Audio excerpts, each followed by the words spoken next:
right, so this review you sent in about Megalopolis, no less. Color me intrigued. We're talking Coppola going full-on visionary director again, right? And that's honestly right up my alley. But you touched on this tension, this kind of push and pull between these jaw-dropping visuals, but then a story that might leave you scratching your head.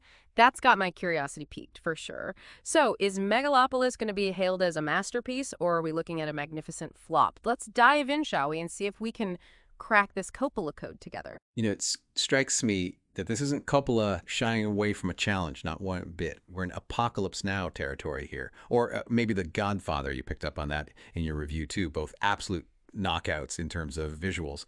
Iconic, really. But there's something about how you describe Megalopolis, almost like Coppola is trying to outdo himself, visually speaking, pushing those boundaries even further.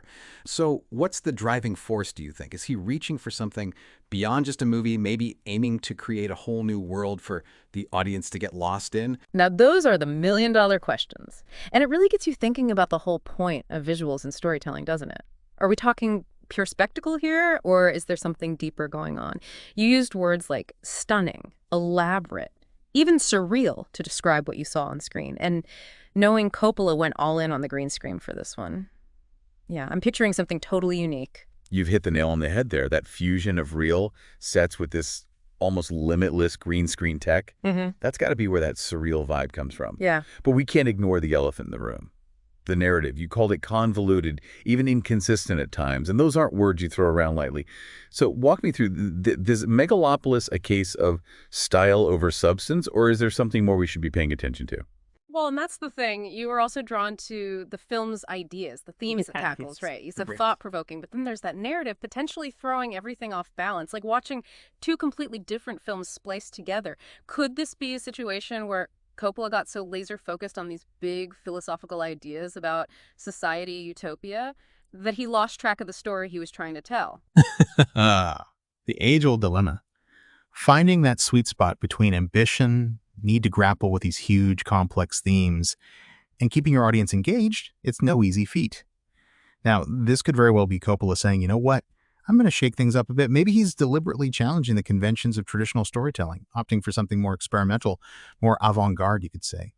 What's your gut feeling here based on what you read? Does this clash between grand ambition and narrative clarity? Does it make you want to dive in head first, or is it a red flag? Okay, full disclosure. The idea of a film that's willing to push those buttons, to be unconventional, that's exciting to me, I won't lie. But we haven't even touched on the cast yet. We're talking Driver, Esposito, LaBeouf. That's a powerhouse lineup.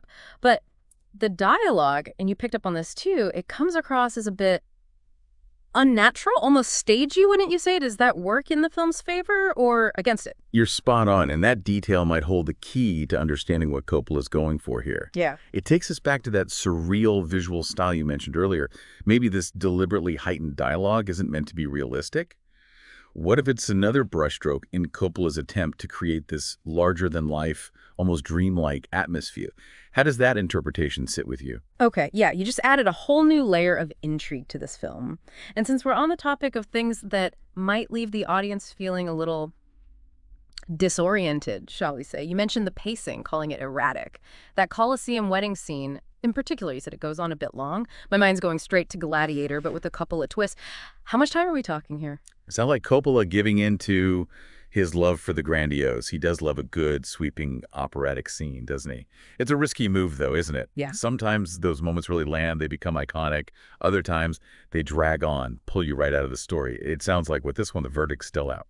So where does that leave us? We've got this visually stunning film, big ideas, but maybe not the most straightforward storytelling. What's the final call, masterpiece or mess? Based on what you've shared from the review, Megalopolis sounds like a film that resists easy labels. It's visually arresting, ambitious in its themes, but potentially flawed in how those themes are woven into the narrative.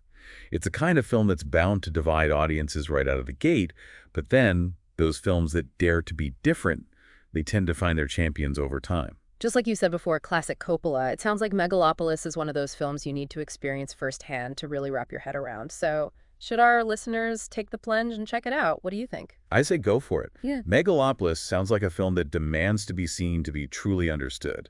Sure, it's a gamble, but it's a Coppola gamble. And that usually means it's a trip worth taking, even if it doesn't always stick the landing.